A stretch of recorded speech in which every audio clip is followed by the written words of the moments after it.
book that I had because I want to show the readers my art history book. So when I saw Lauren's, I mean, this is why I love her too. Just the attention to detail. Even the cover of this book is so flawless, and I think it would look so beautiful displayed, right? Are you so proud?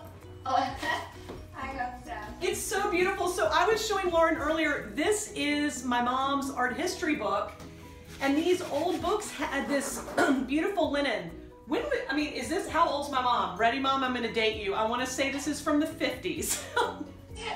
Not the 40s, but the 50s. And all these books did have that gorgeous linen. And so Lauren has this beautiful, it looks like these old school linen books and even this gorgeous logo. So I'm really excited about this for you. How long did it take to get this all pulled together? Hold on, I gotta drop the book. It was probably about, I want to say it was about a year and a half. Am I saying that right? I think it was about a year and a half, the whole process from, so I guess I think about a year and a half. And so were you working on this book while you were pregnant too? So yeah, so I started working on the book basically right around the time when I got pregnant. So I had like the book and the baby at the same time. So we had done like the proposal and all of that stuff the summer before, and then in the fall, we had our contract with Abrams, and then I started writing it. That's so cute. Wait, so they really were, it really did kind of line up, right?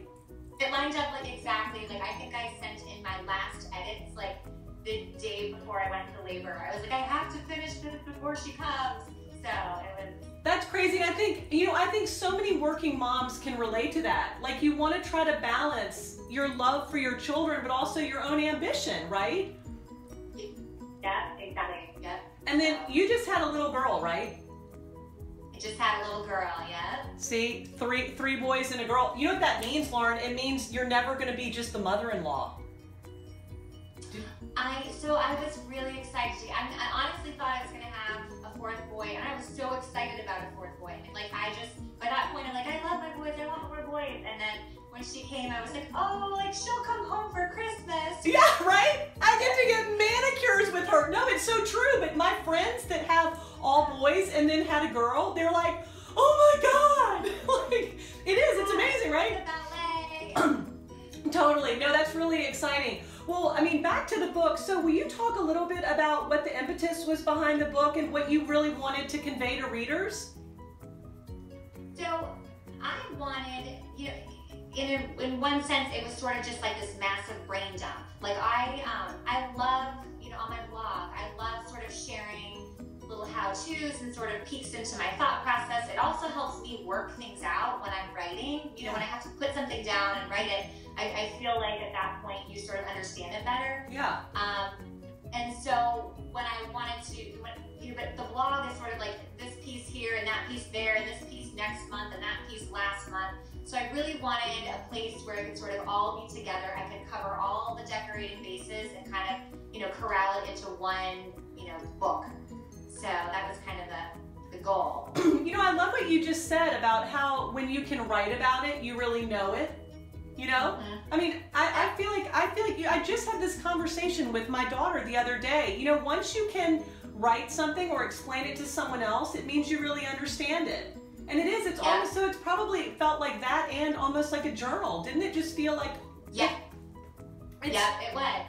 And it was fun to explore. I mean, it was hard to put words to some of the concepts. I mean, I'll see how it goes over, but it definitely got into, it's getting into aesthetics, it gets into philosophy and that kind of thing that when you are writing it down, it forces you to make sure that you're saying it perfectly, logically, and that, you're kind of working through all of your questions too.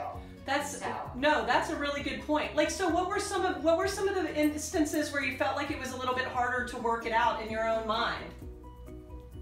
I would say, so the book is broken into three parts. So the first part is sort of the basics of design, and then part 2 is called the intangibles, or the je ne sais quoi design, and that was sort of like the things that are sort of harder to wrap your brain around, like how do you achieve charm? There's no like perfect how-to for how to achieve charm or luxury or create mood. So I felt like the basics just kind of, they flowed right out, and it was just sort of like, this is my process, I want to share it with you, whether you're a new decorator or an old decorator who just likes to peek into someone else's thought processes. But when I got into sort of the intangible section, it was more fun to write, but it was also, you know, it's just nebulous. You know, there's how do you define true charm, or how do you, you know, so it was interesting. It was sort of, because the book is a field guide to decorating, and so by definition of the field guide, you're basically defining all of these elements. So the book kind of forced me to define everything and put it in words. So it was a little challenging at parts. No, it all makes it does make sense, and I mean, that's such a brilliant concept too, and it's true. So often for designers, when you're trying to like impart an aesthetic for a client, it is. I mean, how do you achieve charm? That is such an, I mean, I'm gonna go to bed thinking about that. That's really smart. That's smart, Lauren, and I like it too that it's not just a bunch of pretty pictures, you know? So I think with this book, you guys are gonna realize that not only are you getting a beautiful book, but you are gonna learn something, and it's another reason why I really wanted to bring Lauren on and introduce you to her in a new way, because she is trying to help you all become your own designer, which is my goal for Hanover Avenue. Teach people how they can feather their nest and make it beautiful on their own and feel confident and not make mistakes, right? Absolutely.